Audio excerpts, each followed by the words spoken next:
Hello, and welcome to the annual Silk Road Gala of the Asian Task Force Against Domestic Violence. Thanks for coming to support the critical work that ATASK does and to raise much-needed funds for their programs. Tonight, ATASK celebrates its 30th anniversary. Since 1992, they have been empowering Asian survivors of domestic violence and abuse to take back and rebuild their lives. ATASK is the only multilingual and multicultural organization in New England that specializes in services for Asian victims of violence. Because mainstream providers seldom offer services or information in Asian languages, victims are often left unable to access the help they need, leaving them vulnerable and isolated. ATASK bridges those gaps and advocates for social change. This is our third virtual gala. and we are thrilled to reach people across the country and the world. Together, we will raise awareness about domestic violence, specifically as it affects Asian communities, where cultural norms often discourage victims from disclosing abuse and seeking help. In the next hour, we will be inspired by individuals who have dedicated their lives to improving the lives of others. And we will hear from a survivor who demonstrates the power of hope. Please now welcome the co-executive directors of ATASK. Good evening, everyone. It's been incredible to see ATASK evolve over the last 30 years and to see the impact we have made. Many of you have been instrumental in the founding and growth of ATASK. You are allies, donors, community partners, and staff. You are change makers and have been a part of ATASK's journey, and now we invite you to be a part of building our future. Since we assumed leadership of ATASK, Cristina and I have had many conversations about ATASK's role, not only as a service provider helping Asian immigrant victims, but as leaders in the community and a voice for marginalized and underserved populations. As part of this evening's gala, we are really excited to share our strategic plan. However, in order to talk about our future, we need to talk about our past. Over 30 years ago, Asian victims had nowhere to go for help and services. A group of community advocates changed this when they built ATASK. We have grown over the years. We began with one domestic violence advocate speaking Chinese and now have a staff of 35 speaking 22 Asian languages, including Vietnamese, Hindi, Khmer, Korean, and Arabic. Our programs now include advocacy and case management, emergency shelter, legal services, ESOL classes, and community engagement. Our services are available statewide, and our reputation has brought clients from other states and countries as well. Although the landscape of social services has changed over the last 30 years, and Massachusetts now has over 60 domestic violence organizations, ATASK is still the only one intentionally designed to serve Asian survivors. ATASK serves over 1,200 survivors and their children annually. Our clients are first-generation immigrants or refugees that do not speak, read, or write English. Our program model is built on the premise that victims are more likely to seek services from organizations familiar with their culture, their language, and their background. At ATASK, we understand how the lack of language access can drastically affect the trajectory of a victim's life. For example, when a court notice written in English arrives in the mail, victims are unable to read it and respond. This can result in them being denied protection orders, evicted from their homes, or even losing custody of their children. We also understand the importance of culture. Our multilingual staff is comprised of immigrants and refugees and are often victims themselves. This shared experience makes it easier for a victim to trust their advocates, share their stories, and accept help. It is this linguistic and cultural understanding that ensures that a victim receives the services that they need. We have always known that ATASK fills a critical gap in statewide services, but we wanted to understand how we could create an even bigger impact. We embarked on a strategic plan with our board and staff, and together we mapped out a plan to do just that. We are thrilled that you are here with us at this very important juncture in ATASK's journey. Our first goal is around programs. We want to better serve victims of domestic violence and abuse in Asian communities across Massachusetts. We have always served victims across the state, but delivering statewide services is challenging. We have offices in Boston and Lowell, and over time, we have developed strong partnerships and built extensive networks to support victims. We want to make sure that victims living in other parts of the state, such as Springfield and the Cape, receive the same quality services as those who live closer to our offices. Also, there are populations within the Asian community whose unique needs are not being addressed, such as the elderly, LGBTQ+ communities, and sexual assault and human trafficking victims.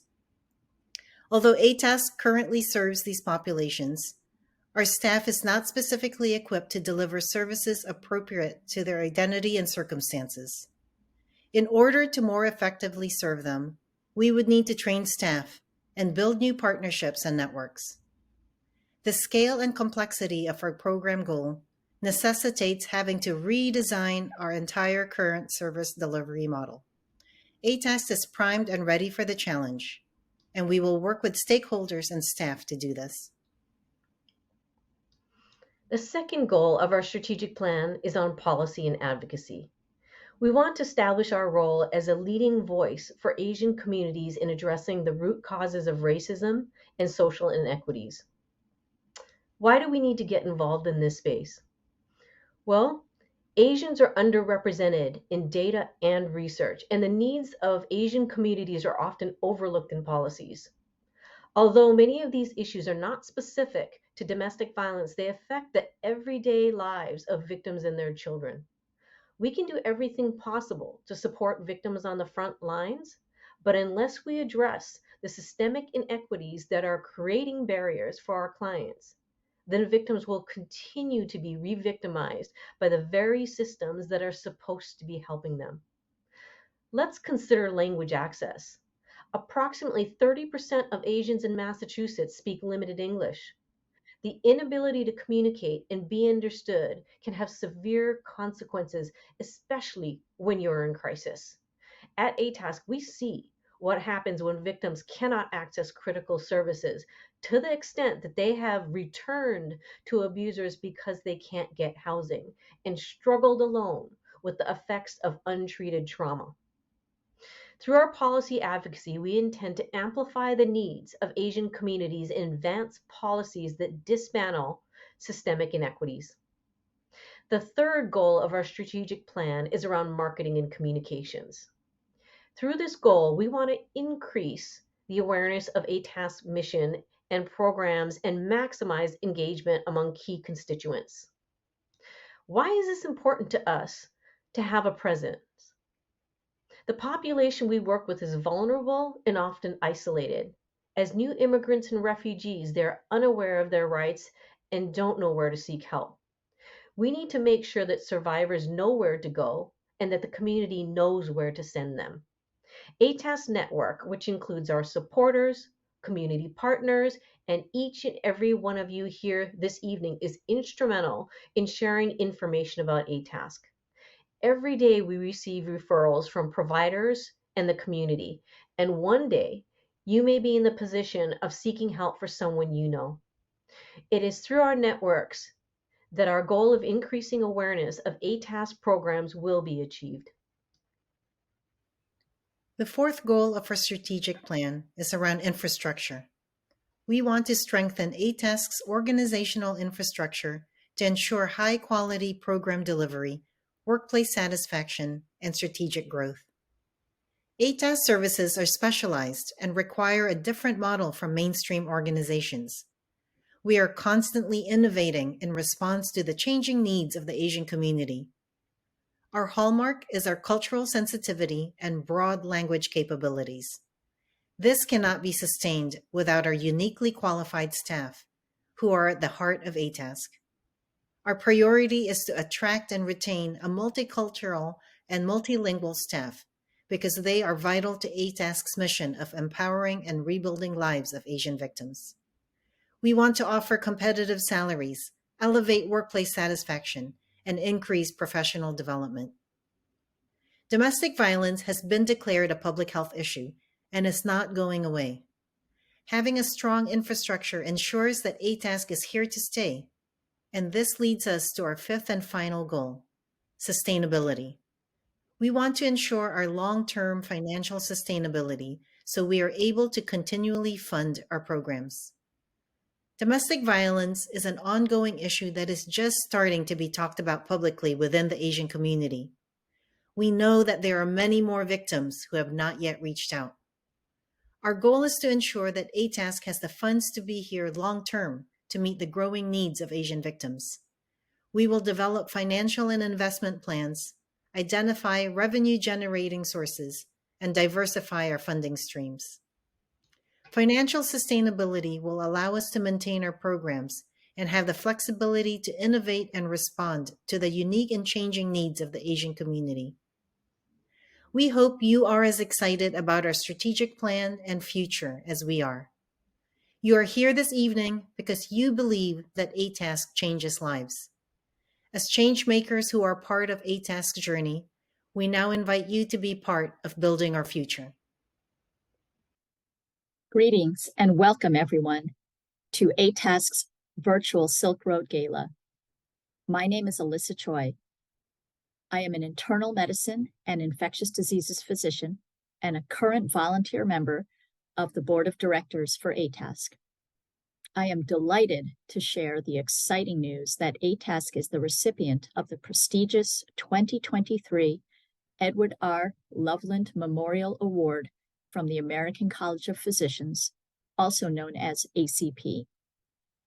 This award, which was first established in 1961, is bestowed by ACP upon a lay person or a lay organization for a distinguished contribution to advancing the healthcare of adults, including healthcare equity and justice. ATASK now joins a list of other previous recipients of this same award, populated by internationally recognized organizations such as the CDC, the NIH, the American Cancer Society, the American National Red Cross, the American Heart Association, the American Diabetes Association, and the World Bank. Congratulations, ATASK, on this wonderful accomplishment. I am particularly pleased to announce this recognition for ATASK as I am also a member of ACP, which is the largest physician specialty organization in the country, representing over 163,000 internal medicine physicians. I serve on ACP's own Board of Regents, its fiduciary board, and I am the current chair of ACP's Board of Governors, its advisory board, which also represents the nearly 90 national and international chapters of ACP. This happy collision of my two worlds with ACP's recognition of ATASK by this award brings me great professional satisfaction and personal joy. It is also timely and fortuitous. Just last month, in October, we recognized Domestic Violence Awareness Month, and tonight we celebrate 30 years of ATASK serving our Pan-Asian community with its life-saving and crucial services for survivors of domestic violence. Much as ACP's priorities are on healthcare equity and justice, so too is ATASK's focus in its support of its clients. I am thrilled that ATASK is starting to receive broader recognition even beyond our Massachusetts community for its groundbreaking and important work. Thank you to each one of you for your interest in and support of ATASK. It is wonderful to have you join us this evening. Please take care and have an enjoyable time during the rest of the virtual Silk Road Gala. Our special guest is June Millington. She has been called one of the godmothers of women's music. She is a Filipina-American guitarist, songwriter, producer, and educator, and has performed with some of the greatest icons in music industry. She was the co-founder and lead guitarist of the all-female rock band Fanny, and is the co-founder and artistic director of the Institute for the Musical Arts in Massachusetts. Before I bring her on, please watch the trailer of a documentary about her band, Fanny. I had no idea who they were, but this 4 minutes worth of music, I was like hooked.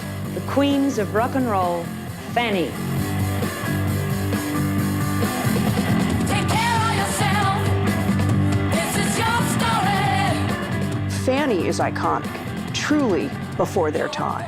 Men coveted rock and roll, that was theirs. This is a girl with an instrument on.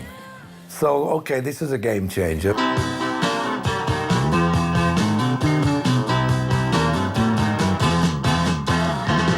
Fanny was the first all-women rock band that could really play and really get some credibility within the musician community. So we broke through that barrier, and it wasn't through talking. We just did it. I tried to call There was so much pressure all the time. I mean, you have to remember how young we were and how scared we were, really. We're brown and nobody knows where the Philippines is. And many times when I felt worthless and challenged. It was hard. Being gay was still a disease. You could not be a lesbian in Fanny. They're like my sisters. I've known them since I was 16.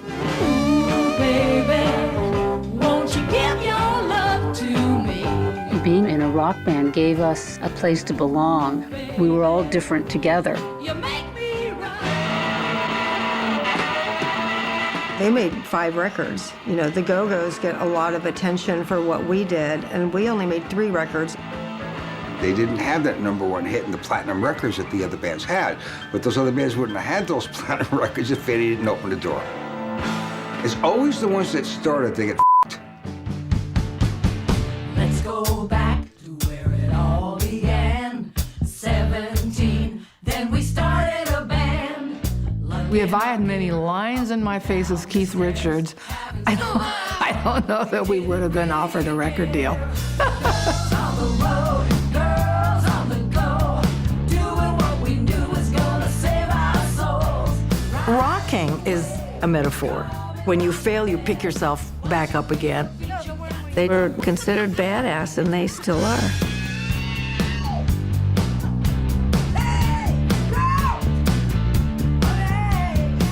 My big joke with my friends now, maybe I'll be famous when I'm 80.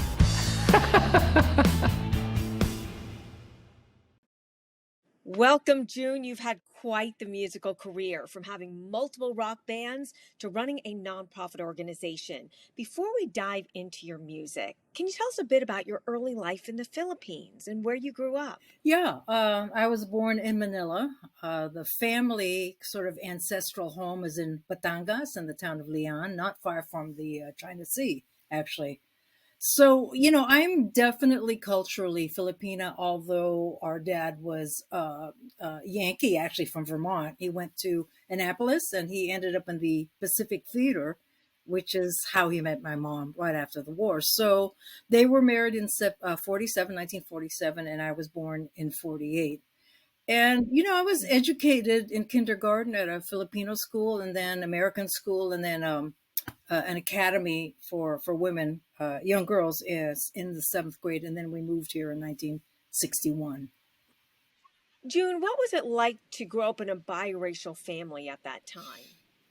You know, all I knew was that it was a little bit confusing. I mean, everyone spoke to us in English, but if they were speaking to each other in Tagalog, I could understand everything, you know. So everything was kind of split down the middle. I'm half Filipina, half American. I could understand English, but I could also understand Tagalog, although I didn't need to speak it, which I wish they would have made me speak Tagalog.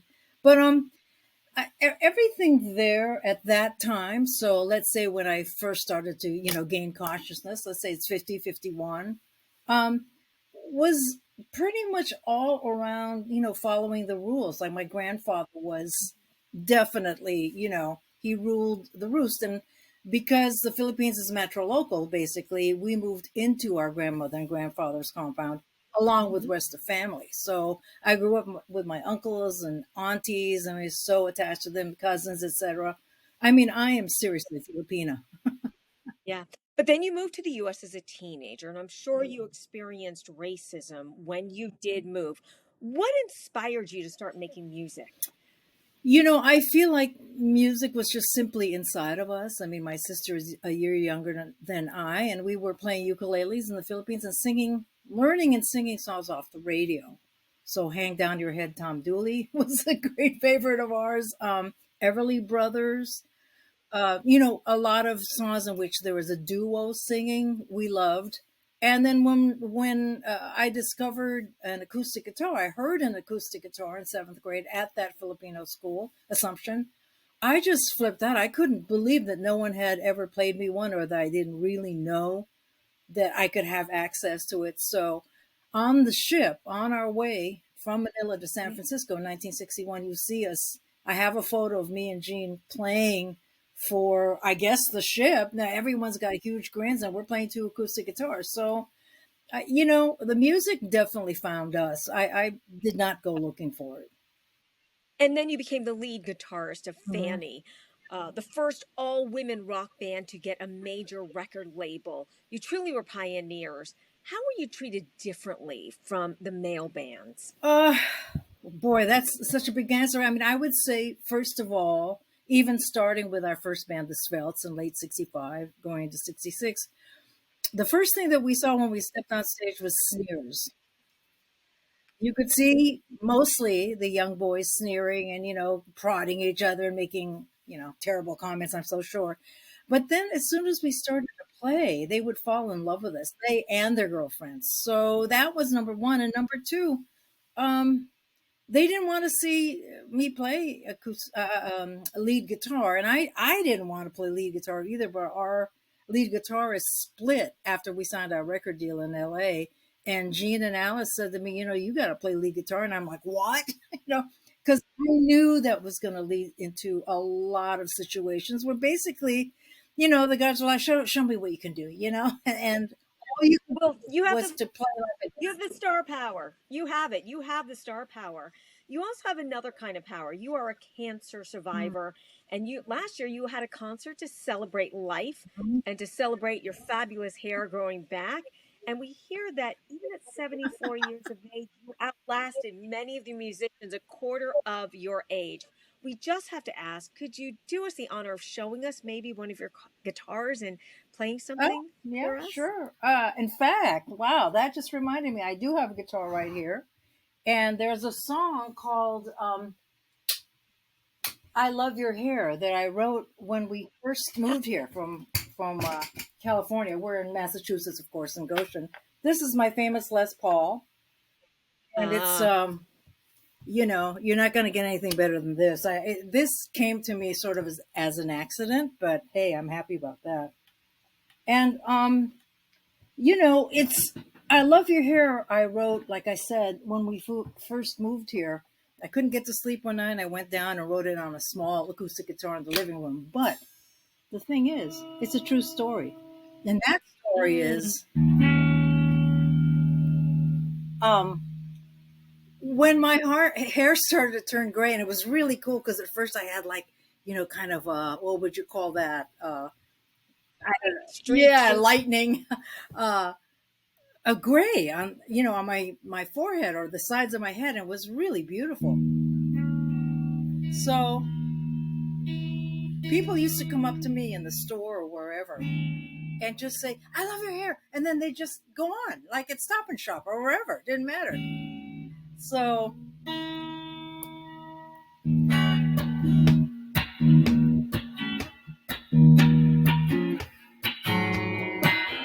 I got age, I got stock bonds, same age.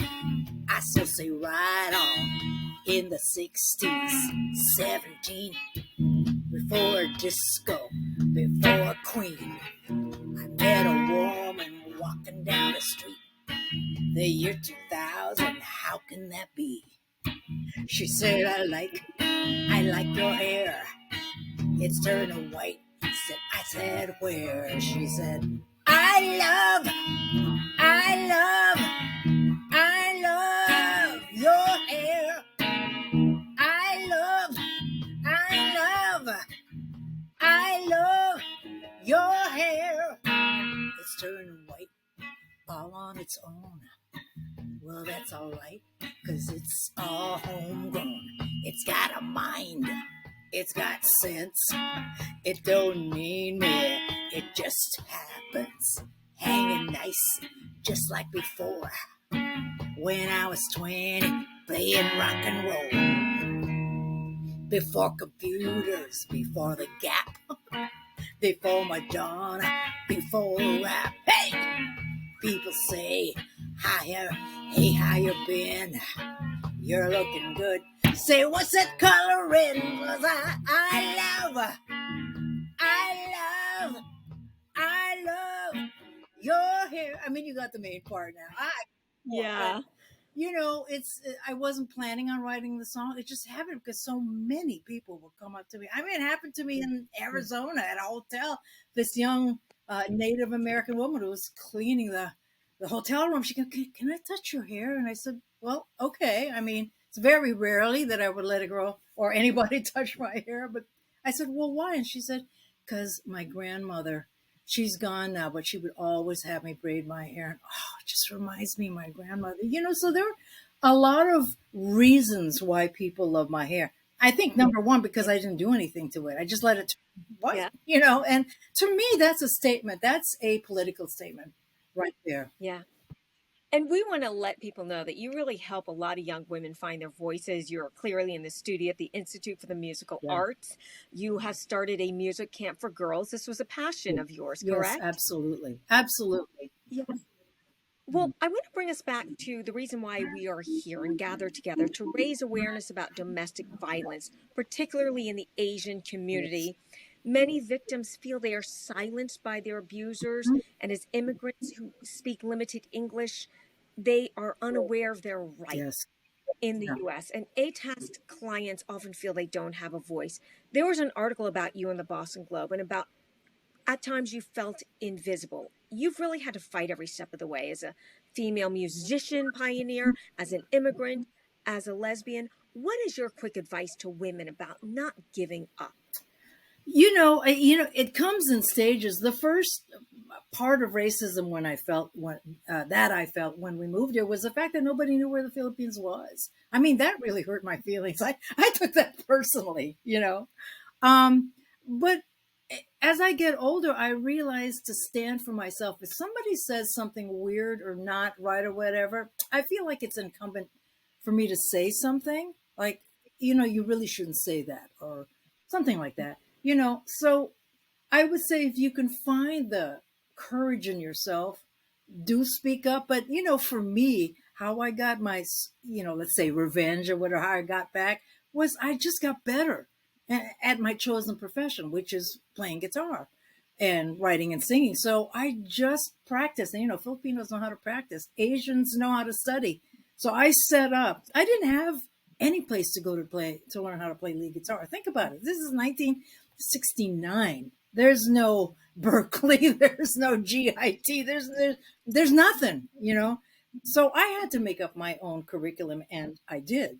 And I practiced every day. I got better and I got louder. So that's how I did it, But you can do that in any profession that you're in. You just don't let, the slights that people say. Sometimes they can actually, you may not even hardly notice because they're so kind of subtle. But now I'm finally attuned to that because I will not let anybody speak to me in a bad way. I won't let it happen. June, we are so grateful that you spent this time with us. We know that you are so highly regarded for your advocacy work on behalf of women, musicians, the LGBTQ community. You have spent so much of your time empowering women, and we are so grateful that you are joining us with the mission of ATASK to empower survivors of domestic violence. You are an inspiration to so many, and on how to be true to yourself and to find that. I really appreciate what you're doing. I support it 1,000%. So, people, let's get it together. Come on, people now. Thank you so much, June. Thank you. Many of ATASK's clients find themselves in situations they never would have imagined. They are abused, scared, and isolated, and don't know where to turn for help. It only takes one person, one action that can change everything. We are now going to hear from a survivor whose life changed when a complete stranger introduced her to ATASK. Chào buổi tối. My name is Dee. 5 years ago, I decided to follow my heart and I left everything behind in Vietnam. I dated my boyfriend for 6 years and were in love, and I chose him when he asked me to marry him. But a few months after arriving in the US, my husband started to yell at me and abuse me. I was tortured and beaten and alone to sleep on the basement floor. I did not know who to ask for help because I had no friend here. So I silently lived with the brutal violence. I remember the day my husband bring me to a park and abandoned me. I cried and begged him not to throw away our marriage, even though I was being abused. I was more scared of being alone in this country. I am still terrified every time I think about that night. I did not know where I was, not even what city I was in. I wandered around the streets and found a Vietnamese store. The owner did not want me to stay inside because I was crying a lot and the store was small. So I stayed outside on the sidewalk because I did not know where to go. Then a woman came to me. She said, call this number and you will get help. I put the number away because first I need to find a place to sleep that night. Then later another lady talked to me. She said, will help me that night, but I had to keep quiet. She brought me to a basement somewhere. I do not know what kind of fly it was, but I remember feeling that I was a criminal and would be arrested at any moment. The next day, the lady came back. She found a fly for very cheap. She took me there. It was in the attic. You had to crawl in, and you cannot even stand in the middle.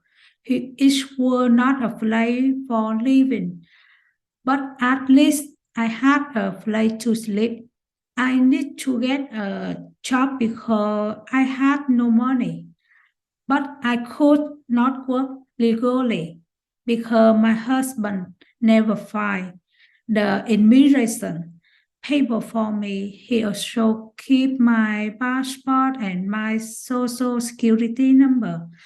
No one will give me a job without ID. I think this was my husband from the beginning, so he can control me. A few weeks later, my husband found me. He came to my room and told all my things. He told me to buy a plane ticket and leave the U.S. or he will call the immigration department to arrest me. He told the landlord he will report him for keeping illegal people.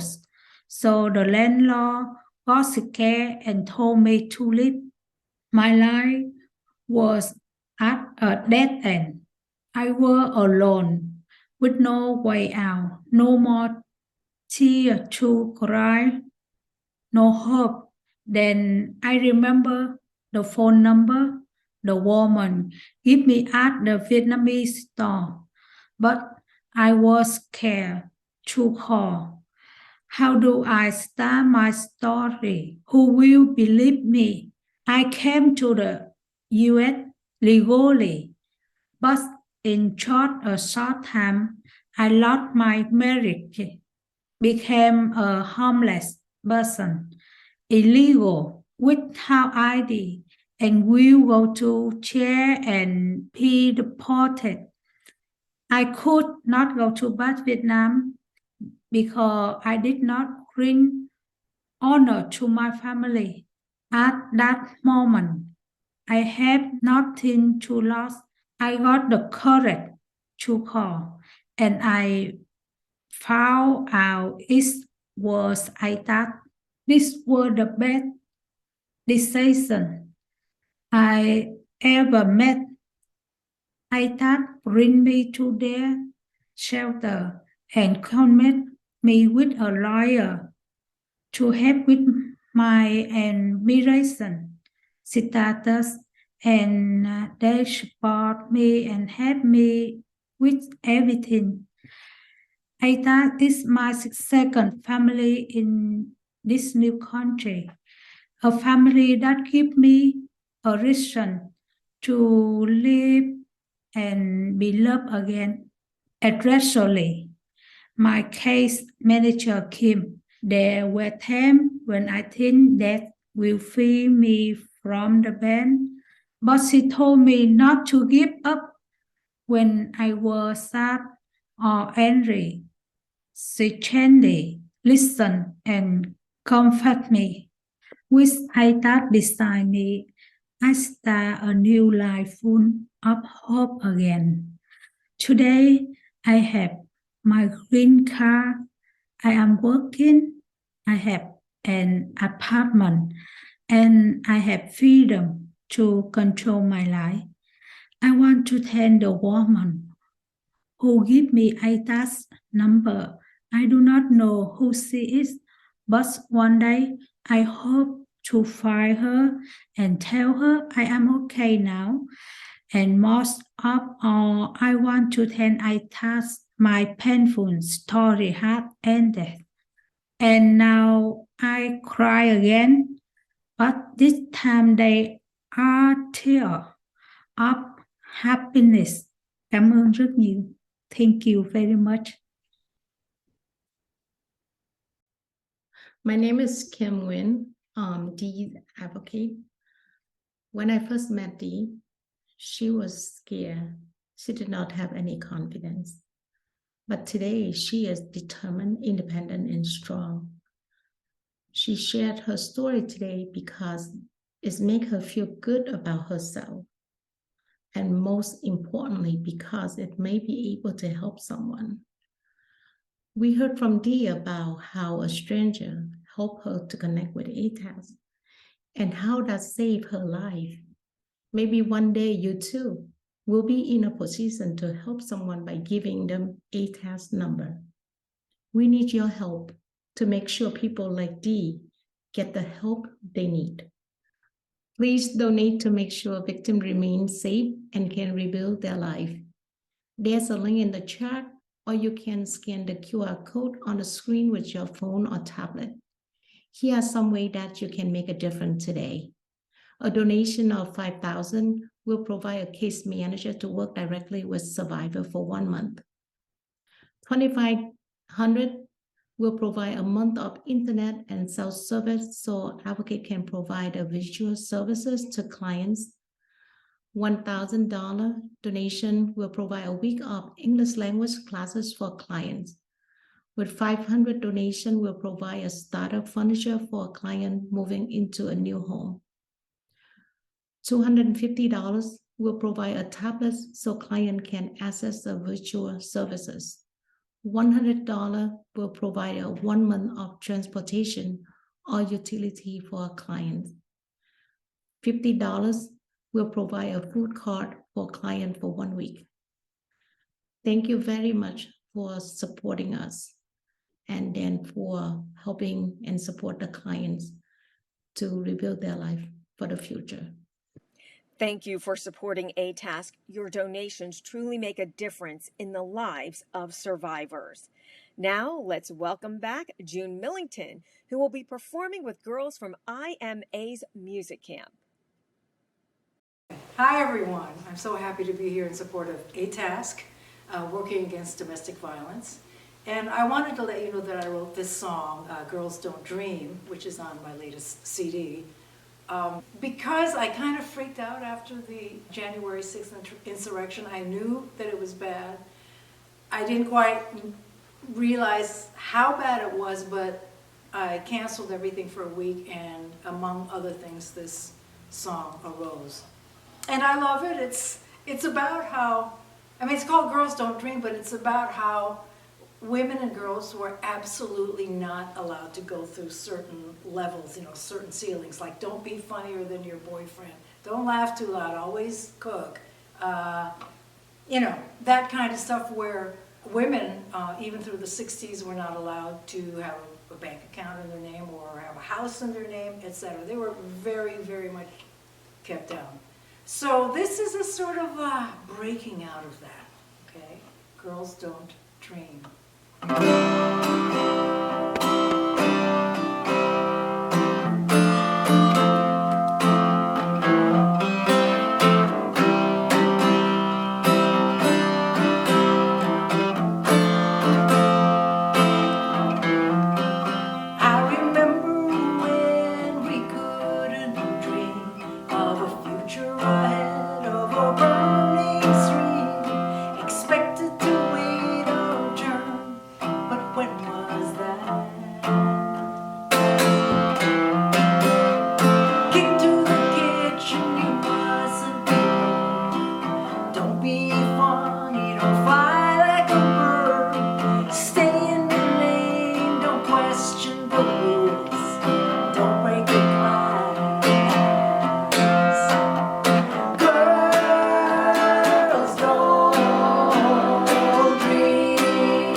Sophia, Kayona, and Leah, all girls from our camps who are certainly seriously enrolling that girls do dream.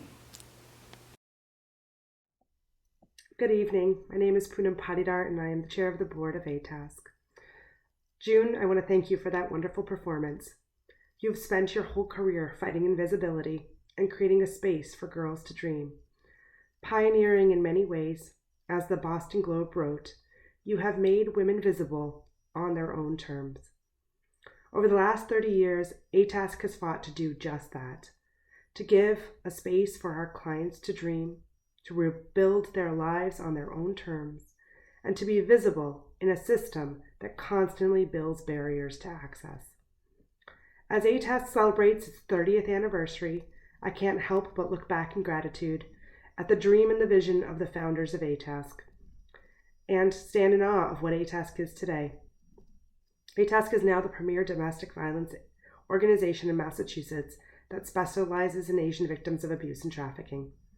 Our partners, legislators, and community members look to ATASK for advice, guidance, and input on many matters related to the community. As we look ahead for the next 5 years, ATASK is excited to bring the vision and mission embodied in its new strategic plan to life. We have a bold and expansive plan for ATASK's future, one of being a leading voice in the community for change, and for ensuring that no victim is denied essential services in the time of their greatest need. It is a great vision for the next 5 years that needs the support of all of you, our friends, our clients, our staff, and our donors.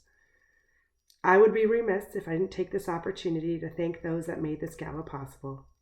Our wonderful host, Janet Wu, our guest, June Millington, our visionary co-executive directors, Don and Cristina, our tireless advocates and staff, and each one of our generous sponsors, especially Tufts Medical Center, and of course all of you.